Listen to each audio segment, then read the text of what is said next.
అండి, నమస్తే అండి, ఎలా ఉన్నారండి? ఇవాళ మీకు వాడపల్లిస్ కిచెన్ నుంచి ఊదలతోని ఇడ్లీ ఎలా చేయాలో చూపించబోతున్నామండి. ఇదిగోండి, ఇవాళ ఊదలు వేసిన ఇడ్లీలు అని చెప్పాను కదండి. ఫస్ట్ మనం పప్పు రుబ్బుకుందామండి. ఇదిగోండి, ఒక గ్లాస్ పప్పు వేసుకున్నానండి. ఒక గ్లాస్ పప్పుకి 2 గ్లాసులు ఊదలండి, ప్లస్ కొంచెం ఏమో మెంతులు తీసుకున్నానండి. 1 స్పూన్ మెంతులు, ఎందుకంటే మెంతులు ఎక్కువ తీసుకుంటే చేదొచ్చేస్తుందండి, అందుకని. అండ్ ఒక గుప్పుడు తినేమంటారు సగ్గుబియ్యం అండి. ఒక గుప్పుడు సగ్గుబియ్యం కూడా తీసుకున్నామండి. ఫస్ట్ పప్పు అన్నీ కడుక్కుని మిక్సీ పెట్టుకునండి. ఇవన్నీ కూడా మిక్సీ పెట్టేసుకుని నైట్ అంతా ఉంచుదామండి. కొంచెం లైట్గా పులవాలి కదండి, అప్పుడే బాగా ఇడ్లీలు బాగా వస్తాయండి. ఇదిగోండి, కడిగేసుకున్నామండి. తొక్కలు ఇన్ని ఉన్నాయంటే అనుకుంటారేమో, ఇంకా తొక్కలు ఉంటే ఎక్కువ మంచిదేనండి. ఇంకా తొక్కలు ఎక్కువ ఉంటేనే మంచిది యాక్చువల్గానండి, కానీ మామూలుగా ఇవాళ కొంచెం తీసేసానండి ఎక్కువ.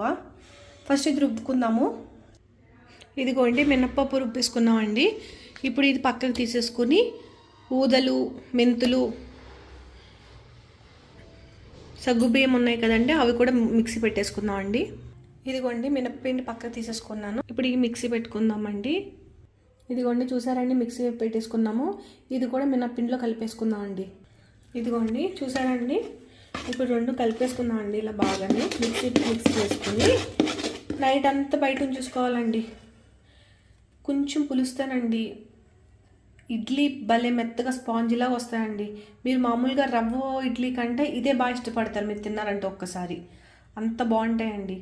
ఇప్పుడు ఒక నైట్ అంతా అవసరం లేదండి, ఒక 4-5 అవర్స్ బయట ఉంటేనండి మీకు సూపర్ ఉంటుంది. మీకు మళ్ళీ మార్నింగ్ ఇడ్లీ పెట్టి చూపించబోతానండి.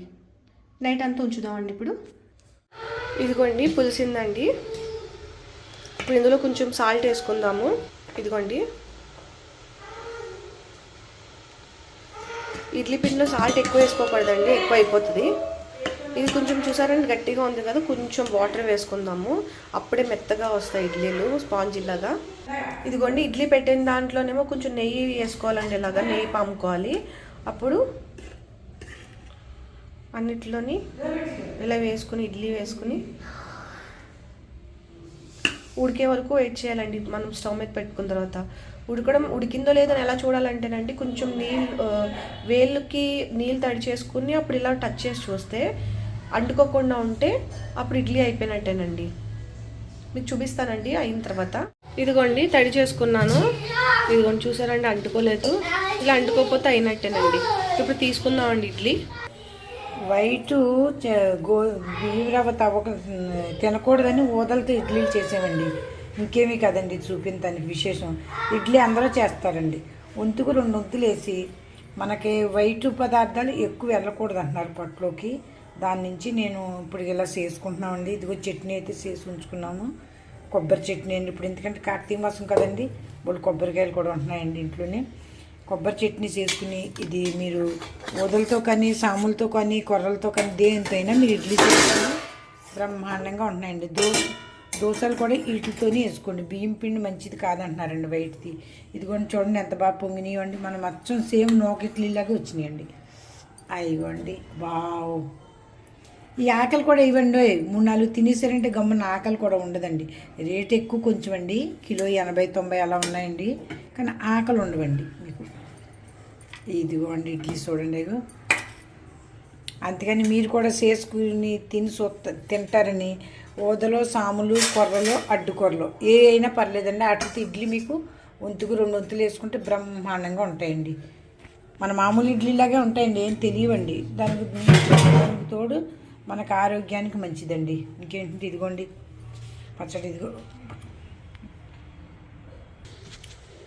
ఇదిగోండి, మీరు కూడా చేసి తింటారని ఆశిస్తున్నాను. చాలా బాగుందండి. వైట్ తగలకూడదు, వైట్ ఎక్కువ వాడకూడదని గోధుమ పిండి మానేసామండి మేము. జొన్న పిండితో ఉప్మా, సాములతో ఇడ్లీలు, ఊదలతో ఇడ్లీలు పెట్టుకుంటున్నామండి. ఇదిగోండి, తింటున్నాను నేను కూడా. ముక్కు ఇదిగోండి, గమ్మున ఆకలేదండి ఇడ్లీతో తింటే మీకు.